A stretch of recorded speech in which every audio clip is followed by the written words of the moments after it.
Netaji Subhash open university এর যে সমস্ত ছাত্রছাত্রীরা বিলিশ কোর্সে পাঠরত এই মুহূর্তে কিন্তু এনএসইউ থেকে একটি গুরুত্বপূর্ণ নোটিশ পাবলিশ করেছে এবং এই নোটিশের মাধ্যমে ইউনিভার্সিটি জানিয়ে দিয়েছে কবে থেকে অ্যাসাইনমেন্ট এক্সাম শুরু হতে চলেছে এবং কিভাবে প্রত্যেক স্টুডেন্টের এক্সাম দিবে।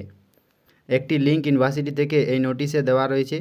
এই লিঙ্কে ক্লিক করার পর অ্যাসাইনমেন্ট এক্সাম জমা করতে পারবেন এবং অ্যাসাইনমেন্ট এক্সামটি সম্পূর্ণ অনলাইনের মাধ্যমে নেওয়া হবে এবং একটি পেপারে 100 নম্বর করে থাকবে। 100 নম্বরের মধ্যে 20% ফাইনাল রেজাল্টে যুক্ত হবে।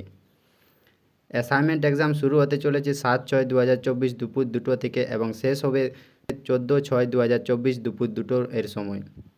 তো আপনাদের 7 দিন সময় দেওয়া রয়েছে এবং এই 7 দিন 24 ঘন্টা অ্যাসাইনমেন্ট এক্সাম দেওয়ার পোর্টালটি ওপেন থাকবে।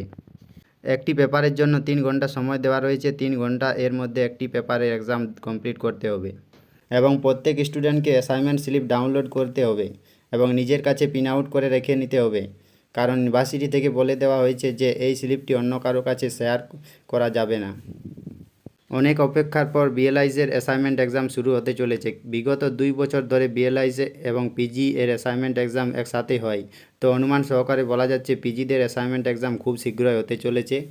তো এই ছিল আমাদের আজকের ভিডিওটা ভালো লাগলে নিশ্চয়ই একটা লাইক কমেন্ট করে দেবেন এবং আমাদের চ্যানেলে যদি নতুন হয়ে থাকে চ্যানেলটিকে সাবস্ক্রাইব করে দেবেন। ধন্যবাদ।